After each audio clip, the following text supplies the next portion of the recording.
Hello everyone, কেমন আছো সব? আশা করি তোমরা ভালো আছো, আমিও ভালো আছি। রিন্স ব্লগ চ্যানেলে সবাইকে স্বাগত জানিয়ে আরেকটি নতুন ব্লগ নিয়ে চলে আসলাম। যেহেতু এটা নবমীর রাতের ব্লগ নিয়ে চলে আসলাম। আর একটা কেকের অর্ডার ছিল, তো কেকের অর্ডারটা ডেলিভারি করে রেডি হয়ে বাস বেরিয়ে পড়লাম সবাই মিলে। তো পূজার ভাইবস থাকলে সেদিন মানে পূজার দিনগুলো যে কিভাবে কাটে এটা মানে বলার মতো না।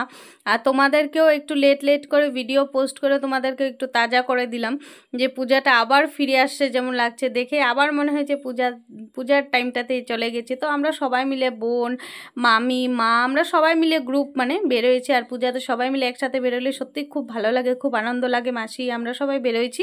তো একে একে করে সব বেরিয়ে পড়েছে সাজগুজ করে, সবার খুব সুন্দর করে সেজেছে। আর আমাকে কেমন লাগছে প্লিজ একটু কমেন্ট সেকশনে কমেন্ট করে জানাবে। আমি হোয়াইট পরেছি, আর হোয়াইট আমার ভীষণ একটা ফেভারিট কালার বলতে গেলে, আমার ভীষণ ভালো লাগে। সো হোয়াইট পরেছি, আর এতটা গরম ছিল আর হোয়াইট পরেছি তার জন্য একটু ঠান্ডা ঠান্ডা ফিল হচ্ছে। আর প্রচুর লোকজন হয়েছে বলার মতো না। আর নবমীতে অনেক অনেক লোকজন হয়, এটা তোমরা সবাই জানো যারা যারা পূজা। অষ্টমীতে তো হয় নো ডাউট, সপ্তমী অষ্টমী থেকে নবমী যেহেতু লাস্ট ডে, অনেকে অষ্টমী বের হয় না বা অন্য জায়গায় বেরিয়ে পড়ে, তার জন্য আর কি নবমীর দিন নিজের জায়গাতে অনেকটা ভিড় হয়। আর আমার পূজা নিজের জায়গাতেই ভালো লাগে, আমি অন্য জায়গায় যাইও না, আমার ভালো লাগে আর কি নিজের জায়গাতে ঘুরে। ওটা মজা, নিজের জায়গার পূজাই শেষ করতে পারি না, অন্য জায়গায় আর কি যাব। ভীষণ ভালো লাগে আর কি নিজের জায়গায় পূজা। সবাই মিলে একসাথে চলে গেলাম। তো আমাদের বাড়ির পাশে পাশে অনেক পূজা হয়, একটু বেরিয়ে পড়লে পূজা মানে অনেকেই পূজা আছে। তো ওখানে আমরা রেডি হয়ে চলে গেলাম। তো আমি একটু ভিডিও শ্যুট করে নিচ্ছি, ওটাও ক্লিপ তোমাদের সাথে শেয়ার করলাম। যেহেতু ট্রেন্ডিং সংগুলির জন্য একটু একটু ভিডিও ক্লিপ লাগে। তারপর ওখানে প্রসাদ দিচ্ছে, খিচুড়ি প্রসাদ। তো ওখানে একটু খিচুড়ি খেয়ে নিলাম, খুব টেস্টি হয়েছিল খিচুড়িটা। তো বসে আমরা আবার সবাই মিলে বেরিয়ে পড়লাম।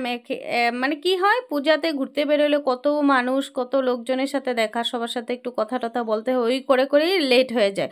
আর পূজা হেঁটে হেঁটে ঘুরেই মজা বেশি, তার জন্য আর কি। আর এখন তো মাদেরও কষ্ট হয়, এখন সবারই কষ্ট, মাদেরকে বলে না, আমাদেরও কষ্ট হয়, বেশি হাঁটতে পারা যায় না। তারপর টোটোতে বসো, আর এখন টোটো নো এন্ট্রি করা আছে, তার নো পার্কিং, তার জন্য টোটোতে উঠে একটু একটু নেমে নেমে যাওয়া হয়। তার জন্য ভালো হেঁটে হেঁটে যাওয়া, যতটুকু পারি হেঁটে গিয়েছে, তারপর টোটো দিয়ে গিয়েছে দূরেরগুলো। তো একে একে করে এটাও আগে পরে তোমাদেরকে এই ভিডিওগুলো আগের ব্লগগুলোতেও দেখানো হয়েছে, যে তো একই পূজা হয় না, প্যান্ডেল তো একই থাকবে। তো তাও তোমাদের সাথে সবটাই শেয়ার করি, তাই শেয়ার করছি। ভালো লাগে আর পূজা যে যতটুকুই হোক, মনটা ভীষণ ভালো লাগে। সবাই মিলে একসাথে ঘোরা ফুর্তি করা, এই দিনগুলো আর কোথায় পাবো। আর এখানে জুবিনদার শ্রদ্ধাঞ্জলির প্রত্যেকটা মণ্ডপে যে শ্রদ্ধাঞ্জলি জানিয়ে পূজাটা করছে, খুব সুন্দর করে সব কিছু মেনটেন করে করেছে। আর খুব ভালো হয়েছে পূজা। আর মা দুর্গার সব জায়গার মা দুর্গাগুলো এত সুন্দর হয়েছে বলার মতো না। তো আমিও কিছু কিছু নিজে নিজে ক্লিপ তুলে নিলাম, উপায় নেই, কাকে বলবো তুলে দিতে, আমি নিজে নিজে করে নিচ্ছি। কারণ পূজাতে সবাই ব্যস্ত থাকে, নিজের ফ্রেন্ড সার্কেল সবার সাথে কথা বলতে হয়। তো সবাই নিজে নিজে এজ ওয়াইজ আর কি, সবারই ফ্রেন্ড সার্কেল আছে না, তো সবাই ব্যস্ত। এই পূজা একটা দিন যে সবার সাথে সবার দেখা। তারপর আমাদের পূজা শেষের পর তারপর আমরা খাওয়া দাওয়া করে নিলাম। ফ্রাইড রাইস আর চিকেন ছিল। আর পূজার কদিন তো আমাদের ঘরে রান্না হয় না, আমরা বাইরেই খাওয়া দাওয়া করি। খাওয়া দাওয়া করে টোটোতে বসে বাড়ি চলে আসলাম। তো নেক্সট দশমীর ব্লগ আবার